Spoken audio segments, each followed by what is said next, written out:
Good evening and welcome to Aware on the Air, an unrehearsed panel discussion of the U.S. government's wars and the racism they inspire. Our program is presented by members and friends of AWARE, a local peace group. AWARE is an acronym for Anti-War, Anti-Racism Effort. I'm Carl Estabrook. AWARE was established 14 years ago after the attacks of 9/11-2001 by citizens of Champaign-Urbana who realized that the U.S. government would use those crimes to justify its already long-standing attempts to exercise military control over the Middle East and its energy resources. The U.S. doesn't need oil from the Middle East, but Mideast gas and oil are needed by America's economic competitors in Europe and Asia, and so control over them gives the U.S. a major advantage over China, Germany, and other countries, which benefits only the American 1%. The Bush and Obama administrations launched wars in the Mideast and killed well over 1 million people on the excuse of 9/11, but the U.S. hasn't maintained that control over the Middle East. The Obama administration nevertheless has not stopped trying for it or stopped killing people, although they have managed to hide much of what they're doing from the American people, if not from the rest of the world. President Obama says he's fighting terrorism, but he's in fact creating terrorists in response particularly to his drone killings, which have been called the most extreme terrorist campaign of modern times. His ongoing drone campaign, the New York Times says that he, in fact, chooses the targets. His ongoing drone campaign has already killed more than 6,000 people, including U.S. citizens and hundreds of children.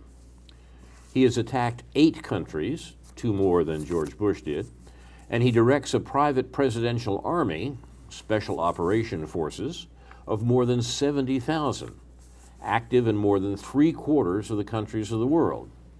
Their activities include kidnapping, we call it rendition, torture, and murder. Today, the Obama administration is conducting wars throughout the Mideast, acting with belligerence towards China, and promoting an ongoing proxy war against Russia and Ukraine that has already killed more people than America's client Israel killed in Gaza in 2014. Our program tonight is on opposite President Obama's State of the Union speech, but not much of his actual war policy will be mentioned in that speech. As the political cartoonist Ted Rall writes, if you have a hand in starting and or continuing a war, an optional war of aggression, you're a mass murderer. If you order killer robot planes to blow up people who haven't been convicted of a crime in any court, and those killer robot planes blow up those people and other people who just happen to be nearby when the missile hits, you're an evil person who did an evil thing. And it doesn't matter one little bit that you have a winning smile, that you say you're trying to keep America safe and strong, that you're fighting them there so we don't have to do it here, that you're funny at the White House press correspondents' dinner, and that you look adorable alongside your 2 beautiful daughters, or that you're the first black president. Close quote. We must demand of Obama and his successor, probably Clinton, that they first end the drone assassinations, 2, bring all U.S. troops and mercenaries home, 3, close the 1,000 foreign U.S. bases in the Mideast and elsewhere. No other country has more than 12. 4, end the provocations of Russia and Ukraine and China in the South China Sea. 5, end support for Israel's apartheid policy. And 6, support negotiations among the U.S., Russia, Saudi Arabia, Iran, Turkey, Syria, Iraq, and the Kurds to end the Syrian and Iraqi civil wars. In a book on the last presidential campaign, President Obama is quoted as follows: "Turns out I'm really good at killing people," Obama said quietly. "Didn't know that was going to be a strong suit of mine." Close quote. However ironically he meant it, the quote has not been denied by the White House, and it turns out to be true. There's a lot of news about U.S. government war-making this week, about the Obama administration's war-making, but you won't hear much about it in the American media. We'll mention some of it tonight, beginning with Ron Zote. Yes, I want to say hail to the killing machines. More is appearing in the media about U.S. heavy weapons that are available and ready to be used against our enemies in our future wars. So I'll talk mostly about the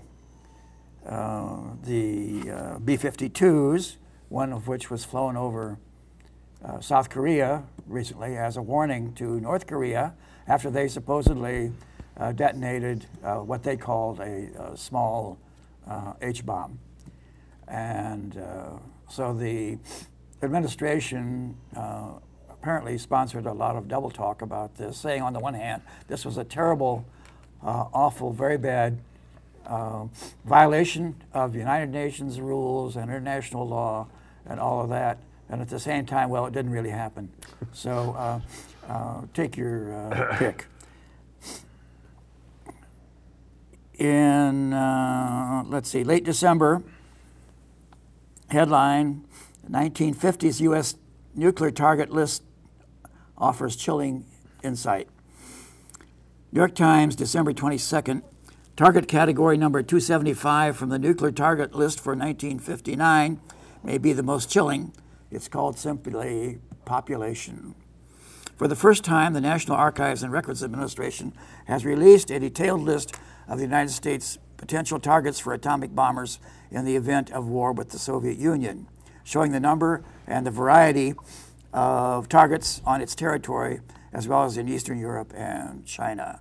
It lists many targets for, quote, systematic destruction, unquote, in major cities, including 179 in Moscow, like agricultural equipment and transformers, heavy, 145 in Leningrad, now St. Petersburg, and 91 in East Berlin. The targets are referred to as DGZs, or designated ground zeros. And while many are industrial facilities, government buildings, and the like, one for each city is simply designated population, and so on. So it's the first time we've got a peek at what is apparently the official target list for American atomic bombing in the late 40s, early 50s. I started by mentioning the response of the USA to North Korea's apparent or claimed detonation of a nuclear bomb. And the B-52 overflight was supposed to be a warning to them about what could happen to them if they attacked the USA with, or any of our allies or dependencies or clients or whatever they are, with atomic bombs. So basic information about the B-52, which is one of the most elaborate, largest, and most expensive killing machines in the history of warfare in the world. They were one arm, this says, of the nuclear deterrent force during the Cold War, and were used in the carpet bombings of North Vietnam. During the 1991 Gulf War, they dropped 40% of the ordnance on Iraq. With airborne refueling, the planes now fitted to launch cruise missiles as well as drop bombs can fly around the world. During the first Gulf War, B-52s took off from Barksdale Air Force Base in Louisiana, fired missiles at Iraq, and returned home in a marathon 35-hour mission. They were also used in the 1999 air campaign against Yugoslavia and pounded al-Qaeda and Taliban positions in Afghanistan in 2001 and 2. The B-52 also played a role in Operation Iraqi Freedom. These are huge airplanes, 8 engines, wingspan 185 feet, speed 650 miles per hour, range 8,800 miles, and can carry 70,000 pounds of ordnance, which can include bombs, mines, and missiles. Crew of 5, The American inventory, according to this story from Associated Press, is 58 of them are on active duty now. 18 are held in reserve, and they cost $84 million each. So there they are in readiness, ready to be flown from Guam. Last week, United States Secretary of State John Kerry warned China on Thursday that its approach to reining in North Korea had not worked and said the time had come to end business as usual with the country Beijing has supported for the past 6 decades. In his strongest comments since the North Korean nuclear test on Wednesday, Secretary of State John Kerry said he told his Chinese counterpart in a phone call Thursday that China's approach to influencing North Korea, issuing warnings while also trying to warm long-strained relations, had proved a failure. So they need to be warned that we're going to get tough with them and not baby them as China is accused of having done. So if there's time later, I'll come back to the Middle Eastern quagmire. But I think we're being softened up by a propaganda campaign on behalf of a new generation of long-range heavy bombers. And there's another piece on PBS News, Nightly News, about our aging fleet of nuclear submarines, the Ohio-class submarines, which need to be supplemented and replaced. So here we go again. I'll just add as a final note this thing that appeared in the New York Times today when Ted Cruz, candidate for president of the United States, talked about carpet bombing ISIS in the Middle East. His poll numbers have surged upward. How do we explain America's lack of empathy for those on the other end of our bombing campaigns? This writer says. One paragraph from this. By almost any standard, Cruz's proposal was laughable, and his rivals and the media called him on it. But what happened next? By all rights, after such a mixture of inanity and ruthlessness, not to say bloody-mindedness, against civilian populations, his poll number should have begun to sag, but in fact, they inched upward.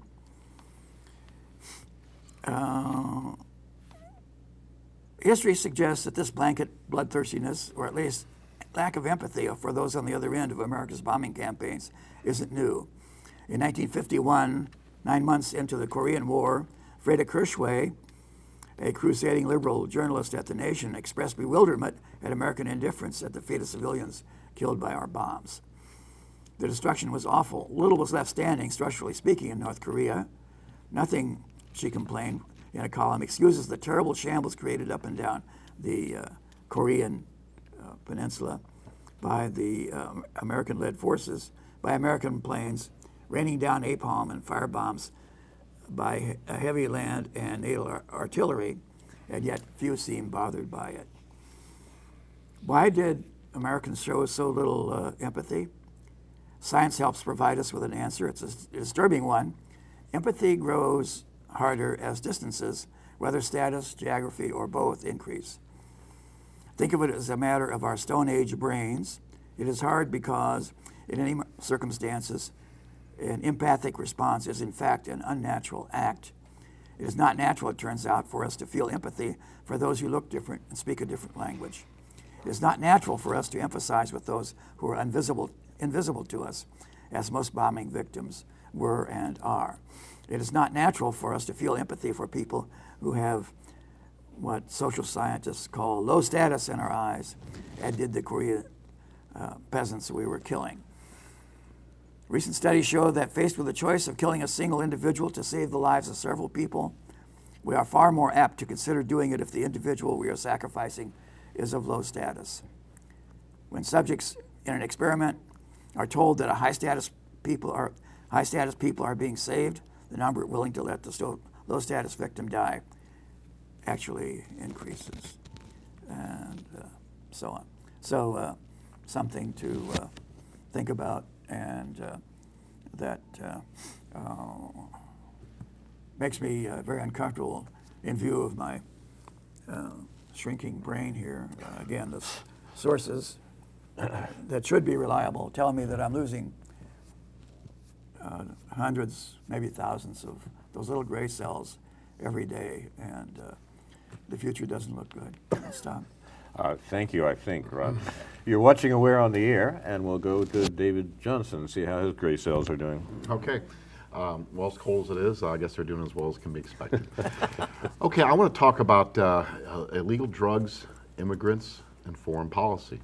I mean, many of you might think that these are all separate issues, but actually they all interconnect. What motivated me to talk about this today was all the news that's about the capture of the Mexican drug lord Guzman, and how this is supposedly such a great event and everything. Well, it's interesting because, this is merely a distraction in a sense from the real problem. With his capture and imprisonment in the United States, nothing's going to change. The flow of illegal drugs is going to continue, if not expand into the United States. And the failed drug war in this country and abroad is going to just continue and probably expand as well. I mean, this is all a failure, and it does connect with immigrants as well as our foreign policy, both economic and political. And the three intertwine so much. It's kind of hard for me to get a real focus sometimes, but if you look at events, I mean, starting probably before, but a good starting point is to start with the start of the war on drugs, which officially was started under Nixon in the early 70s, but really didn't take off full steam until the election of Ronald Reagan in 1980. And for the last 35 years, the war on drugs has been a failure.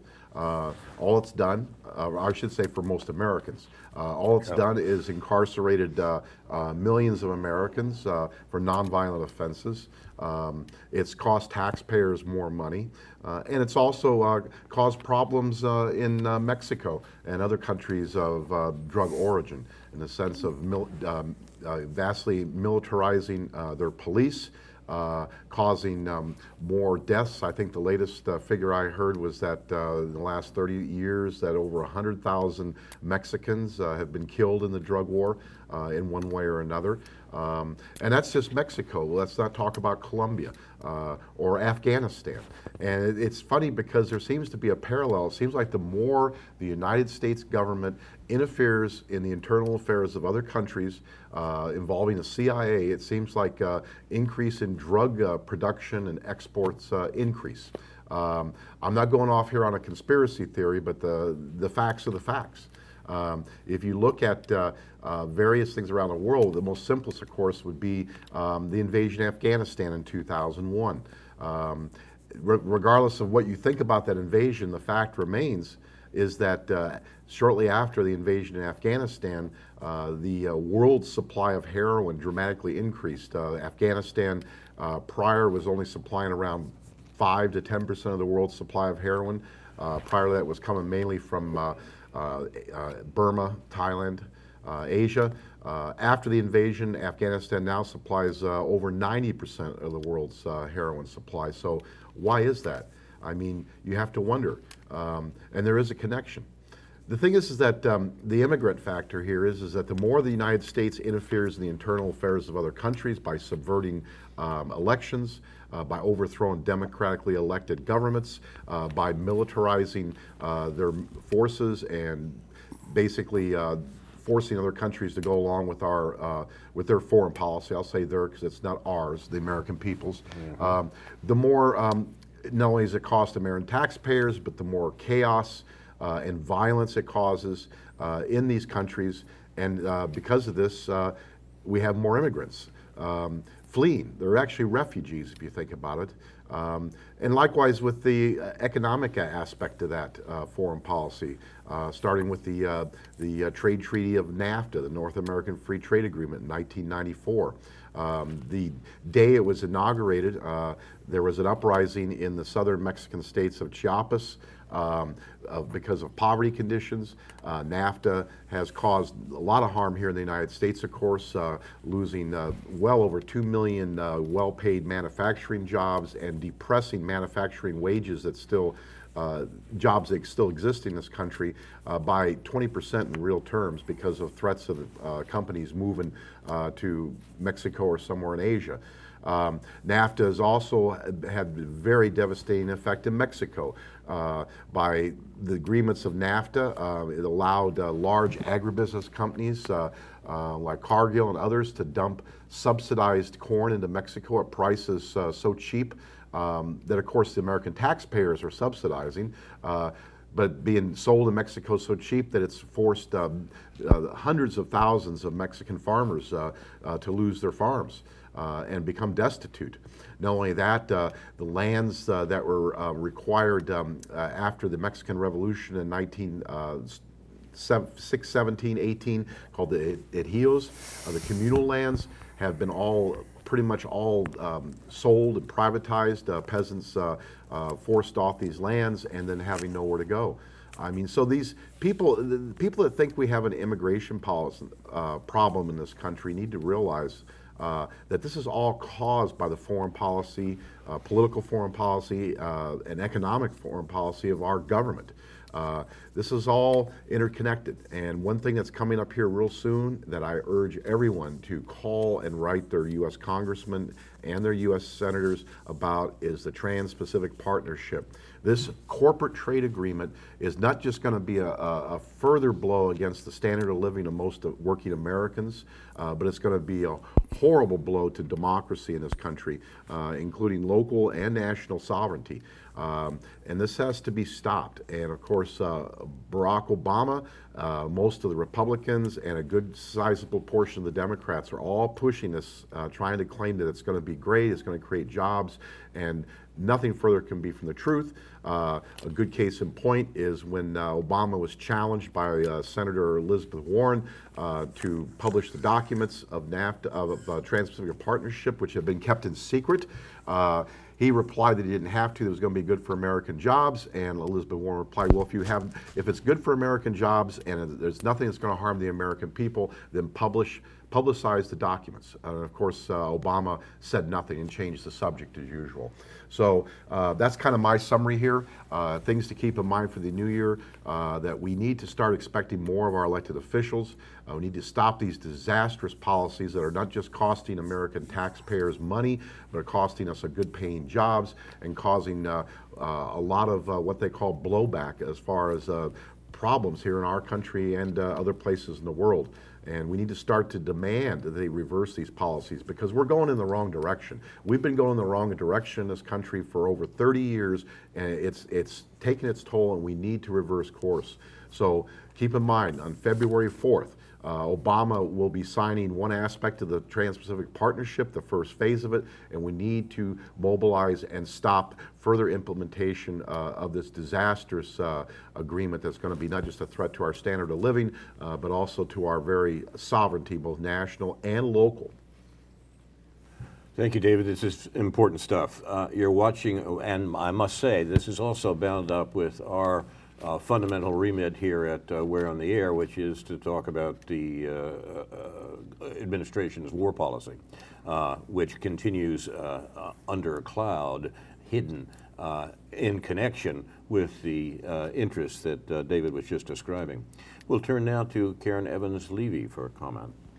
I'm really glad that David brought up all the information about the TPP and immigration and the correlation between NAFTA and the immigration situation. So the TPP and it's the Atlantic one too, because there are two of them. You made the connection, but you didn't directly connect it, is that they will create more demand for immigration to happen in the people fleeing their countries, because we will create poverty in other countries, and then they will try to come here. And I really like what Ron said about empathy, that if we don't see a connection to another person, then it's more likely to let them die as we carpet bomb places. And empathy is really hard to work on when the administration or the military or both of them are constantly dehumanizing the other person, saying that they are of lesser class or less importance to the world, or that they're very different from you because of their religion or their color or their ideas, and or the way that they treat women. It's a way of dehumanizing those people, and then it's easier for us to allow the continuation of the carpet bombing or the civilian deaths, or even just letting them starve to death, and taking over their countries and getting rid of their democratically elected presidents and things like that. I do want to mention that that there is an upcoming event here to celebrate the Martin Luther King Jr.'s birthday, and there are several things happening. A couple of them is that a couple aware people are actually being honored at one of the ceremonies. Ron Kester is being honored. He has been working with the Education Justice Program, but also a lot of his volunteer projects. He volunteers for a lot of things and doesn't get paid for very many of them, but he does so much for the community, and it would be really amazing to see him get this award. Another person, Barbara Kessel, who has been working with the Community Court Watch, is also being honored and awarded.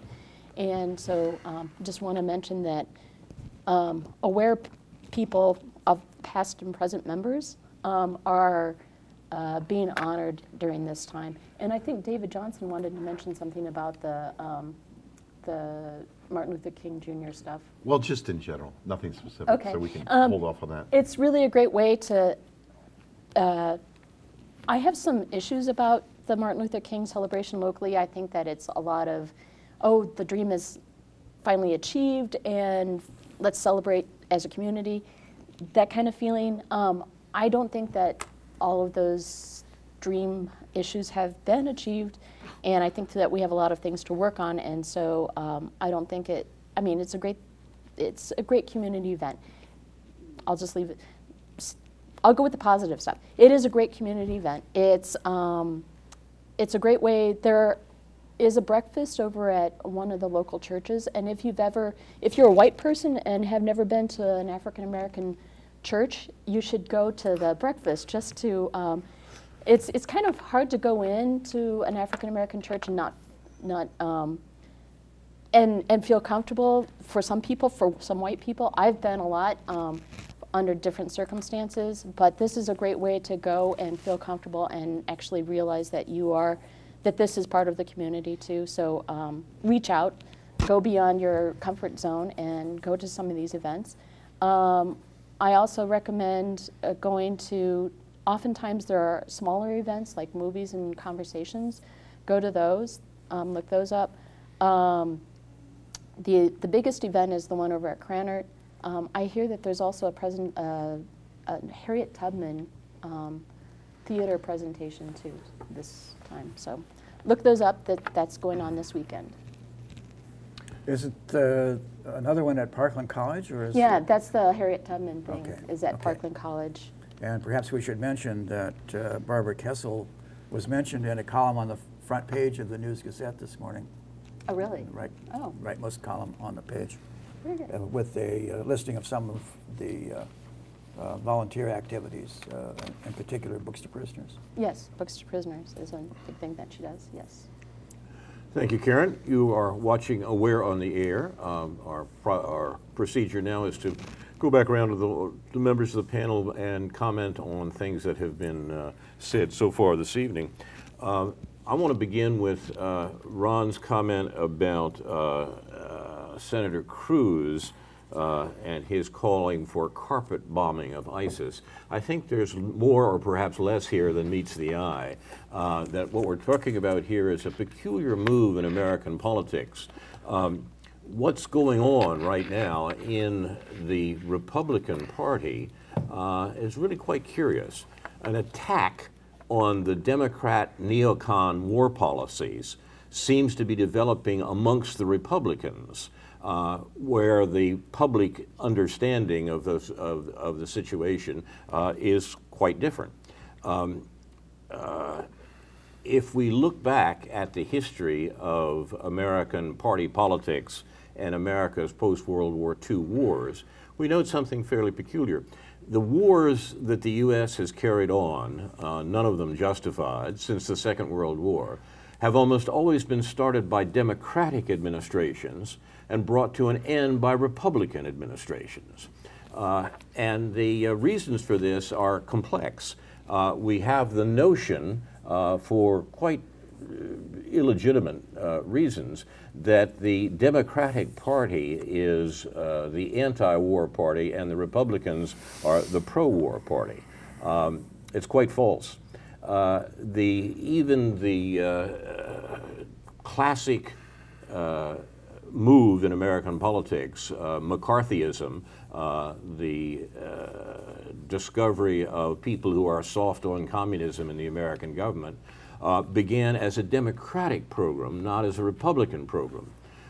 It was Democratic Harry Truman's war policy that led to the loyalty searches within the government to root out people who were not willing to support Truman's war policy. Truman's war policy was based in the economic facts that only the Second World War had cured the Great Depression in America. And the great fear among American leaders after the war was that the ending of war production and controls would bring the Depression back. Therefore, we had to get the war going again. You have to scare hell out of the American people, said Senator Arthur Vandenberg to Harry Truman. And what they did was the communist threat, the communist menace. The communists were about to descend upon Western Europe. The communists were about to subvert American democracy, and therefore we had to arm. We had to build the B-52, by the way, that Ron was talking about. The first B-52s were built in 1952, and the reason for it was it was a jobs program. The war materiel gave people jobs. Okay, now the Democrats had a bit of a problem here in selling their war policy. We had a strongly anti-war country in America in the 1950s. After all, Americans had just been through some aspect of the Second World War. America was the only really undamaged country to emerge from the Second World War, but Americans were still, they noticed it. They knew it was going on. They paid attention to it, and they knew it was over. And so the notion that the U.S. had to get back into the sort of wartime economic controls and production that would be necessary to defeat a depression was not going to be easily sold to Americans unless there was a big external threat. And that external threat was presented in the case of the Soviet Union. Look, the Soviet Union at its height never had half the GDP of the United States. The Soviet Union and the United States in 1945, at the end of the Second World War, had 5% of the world's population and 50% of the world's wealth.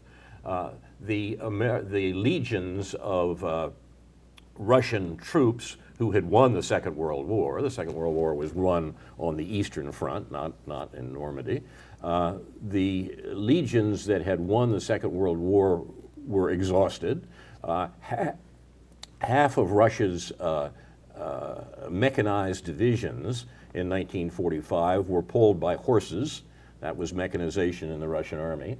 This was the army that was going to seize Connecticut, according to the Democrats in the Truman administration. But the interesting thing was that they had to palm off this war talk to the party which in fact had opposed the American military hegemony around the world, the extension of that at the end of the war. That is the Republican Party. In the Taft-Eisenhower election, the Taft-Eisenhower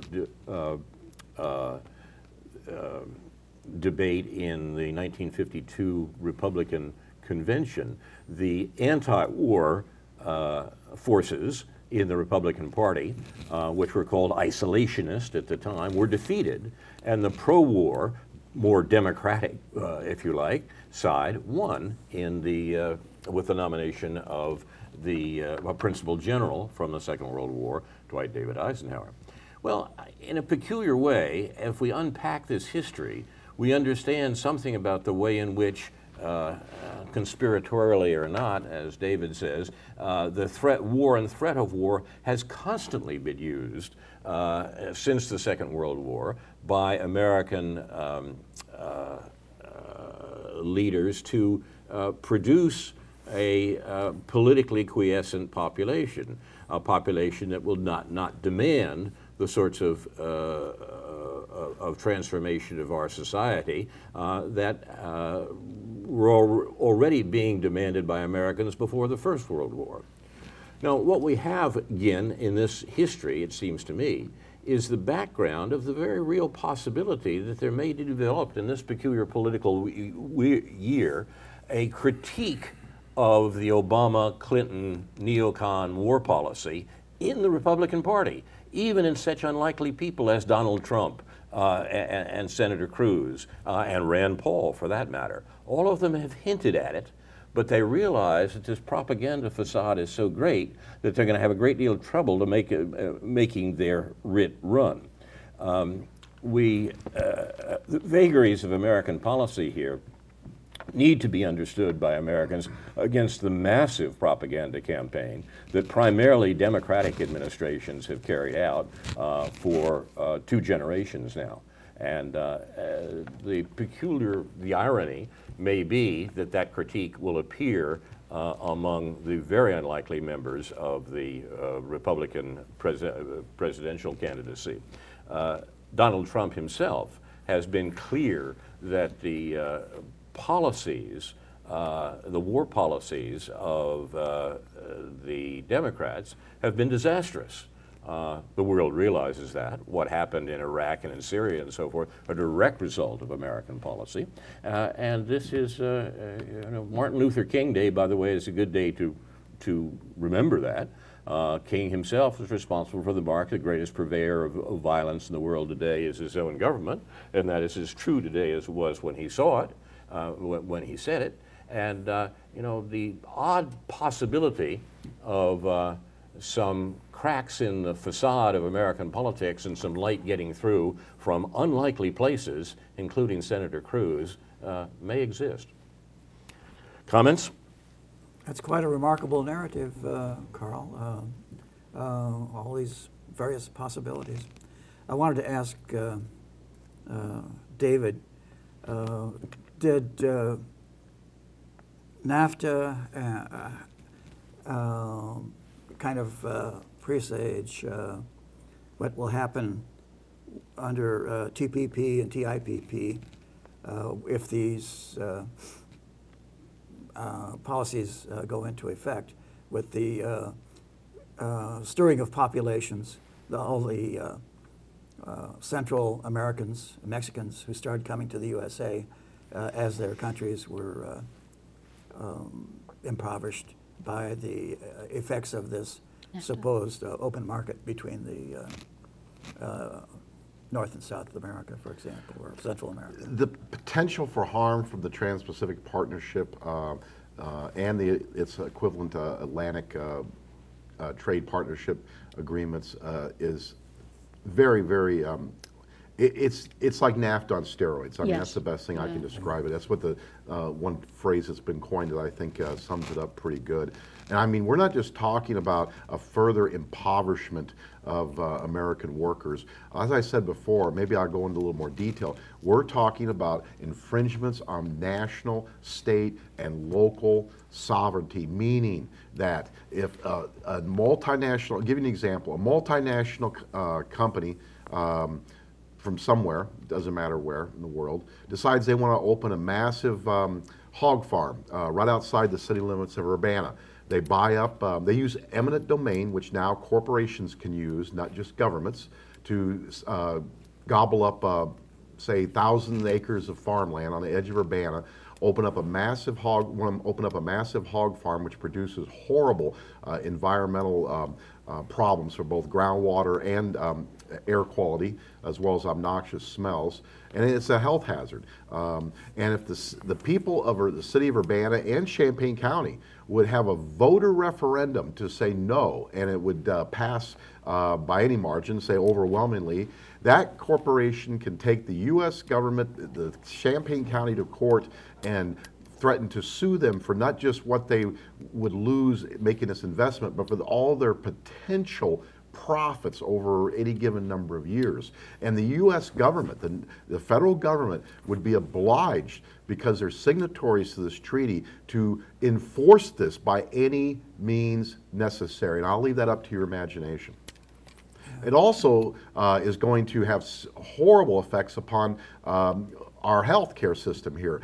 Our already horrible healthcare system, it's going to basically increase the power of pharmaceutical companies to charge whatever they want for medications, and possibly have aspects in the treaty that could be interpreted by corporate lawyers in front of a corporate trade tribunal. See, that's the thing you have to remember. When these corporations file complaints, they're not going to be going before in U.S. courts. They're going to a corporate trade tribunal, which is comprised of corporate attorneys. So they could possibly prevent any future single-payer Medicare for all healthcare system from being enacted, either at a state or national level. And with the Atlantic counterpart, it could possibly attack and eliminate the Medicare single-payer for all healthcare systems in Western Europe, as well as Canada, for that matter. The potential for this, I mean, for a one-world corporate government, and I hate to use those terms, but a lot of people that have used those one-world government terms in the past have been considered, nutcases, conspiracy theorists. It's looking a lot like that, even maybe not how they were talking about it, when they were describing, how it would look. But I mean, this is what we're talking about. We're talking about potential further powerful rule by corporate interest as opposed to we the people. I'm going to also mention about the TPP and the Atlantic one too.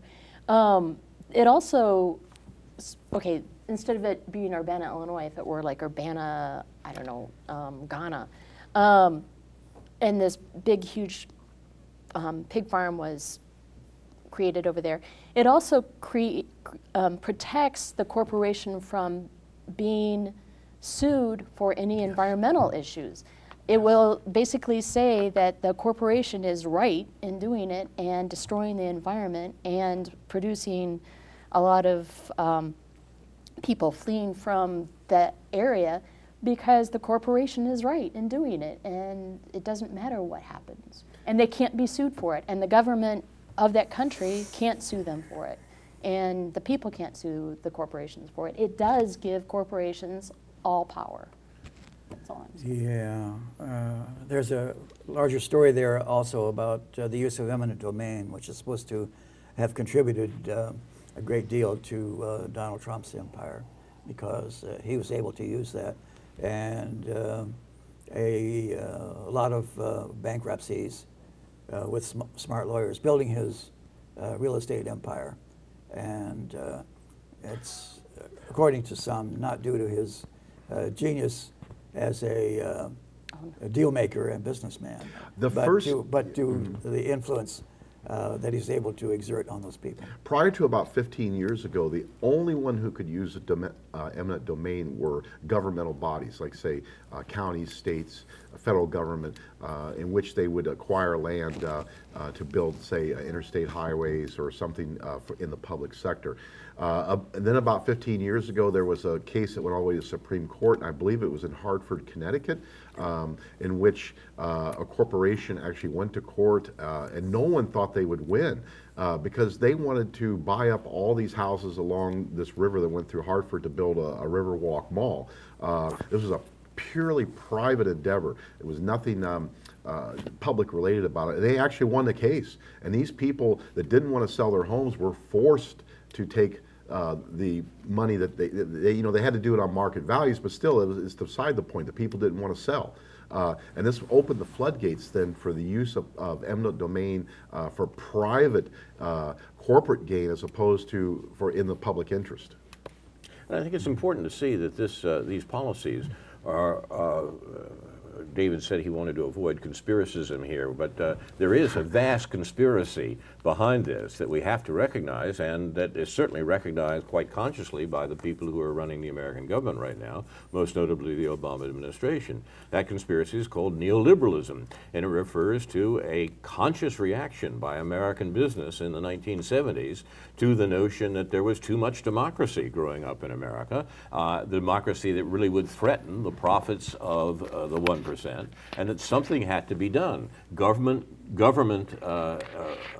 had to be used in order to prevent the sorts of things that were harming the profits of private capital.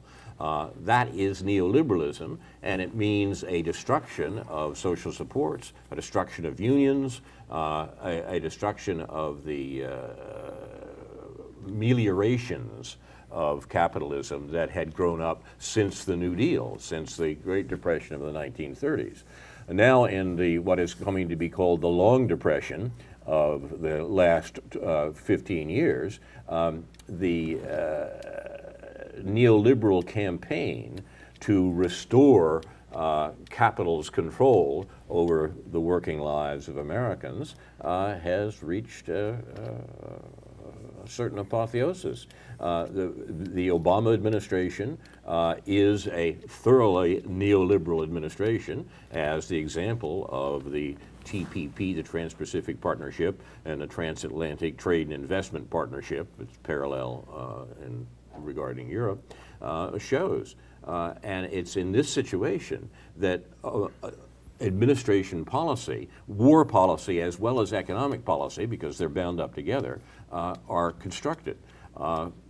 We've got to recognize that, and we have to stop it. And it has to be stopped only by the only enemy the Obama administration actually fears, that is the American people. But so long as you can mislead them, you don't have to worry too much. And they're good at that. This may be symbolized to some extent in the case that's now before the Supreme Court about whether unions will be allowed to collect agency fees and money from non-members that they are representing. If the majority of conservative members of the court prevail on this and this is outlawed, this will be hugely destructive of unions and public service unions in particular. And another blow to the shrinking and disintegrating middle class, some are claiming. So watch for it. There are already headlines saying that the conservative members of the Supreme Court, Scalia and his sidekick, I've already voiced opposition to this. It means overturning the precedents of some 30 or 40 years, but which they keep saying they don't want to do. They embrace stare decisis, let the decision stand. But in fact, in the operations, they've shown themselves ready to overturn all kinds of precedents in pursuit of their ideological goals. In the media, there's a lot of talk about the upcoming primaries and the caucuses and the primaries and all that stuff about the next election. But what we should be focusing on in the media and as a human being is what this president will be leaving for the next president. Yeah. And that includes things like drone warfare, the TPP, all these things that the next president will expand upon, and we should not be allowing him to do it in the first place. Yeah, Supreme Court appointments, extremely important. Yes, because I agree. Those will be with us for the next 30, 40, 50 years. But some of this stuff is international. I mean, and what does this, and the International Criminal Court actually we should actually be looking at that too. So why are we talking about the next president when the current president is going to hand over all this stuff right to the next person? And the possibility of the next president even being a good president is diminished because they have war powers. Give up war powers while you're the president, Obama. Give it up right now. Give it back to Congress. And in spite of the media hype, we've got to realize that Obama is in office for another year, and a lot could happen in that year. As I mentioned earlier, we're on opposite tonight the State of the Union address, so we haven't heard it, obviously. But it will be interesting to see how much Obama in the State of the Union address repeats the Russian aggression theme that he has been working on all along. It's really quite remarkable. If we had a serious media environment in this country, someone might have raised some questions about Obama saying he ended 2 wars. He said that several times. The 2 wars he ended were Afghanistan and Iraq. If you believe that, I have a bridge in Brooklyn I would like to tender to you. Count the number of people there still, military. There are 10,000 U.S. troops in Afghanistan, and the Pentagon admits they will all be there when Obama leaves office a year from now. But they're doing a fair amount before or during that year. Obama staged another drone attack in Afghanistan this last weekend. These are not reported by the American government. We know from the campaign literature that Obama et al. The Obama people put out, that he chooses the targets for these drone strikes himself. The head of the CIA, John Brennan, brings him a collection of baseball cards, going back to the early Iraq War, baseball cards listing bad guys that they want to kill. And Obama chooses from a list of baseball cards the bad guys who are to be killed. Now, there's nothing legal about this, of course. They're being assassinated by drones. Now, he did it again last week because there was a drone assassination in Afghanistan. We don't know about it because our president has talked about the illegal killing that he's doing. We know about it because we've heard from the people who are on the other end of the bomb, the people in the vicinity, what had happened. Now, this is a situation in which what Obama says is that, of course, he's fighting terrorism and Russian aggression. These are not honestly discussed in our media at all. President Putin of Russia gave an interview to a German magazine, he mentioned that Obama last March referred to Russia as, quote, a regional power that is threatening some of its immediate neighbors. That was Obama's description of Russia. While admitting that everyone is entitled to their own opinion, said Putin in this interview, he said that Obama's remark was quite vague. Putin was being fairly gentle. Quote, if we say that Russia is a regional power, we should first determine what region we're referring to, Putin said, pointing out Russia's vast geographical territory, which stretches from Europe, China, and Japan to the maritime borders of Alaska and the U.S. and Canada across the Arctic Ocean. Quote, I think that speculation about other countries, an attempt to speak disrespectfully about other countries, is an attempt to prove one's exceptionalism by contrast. In my view, that is a misguided position, Putin said. Now, once again, he's being fairly gentle about the vast world of fantasy that the Obama administration is using to discuss foreign policy. The excellent international reporter Pepe Escobar said the other day, and I think he's quite right, that the U.S. 1%, as much as they will keep trying to destroy Russia through multiple forms of economic strangulation, will also keep trying to break up the One Belt, One Road Eurasian integration by all means available. That is the Chinese economic advance. This, with all its ramifications, will continue to be the major story of 2016. I think that's right. And I think in an aid of that story, that covert plan, that conspiracy, if you like, by the U.S. to destroy the economic challenges coming from Eurasia, from Europe, and from Russia and China, as a result, we've probably heard more about Russian aggression tonight. Comments? Go ahead, David. I was going to go back to the Martin Luther King celebrations. You know, it's amazing place. because there's currently at this point in time, I mean, there is no equivalent leader like Martin Luther King.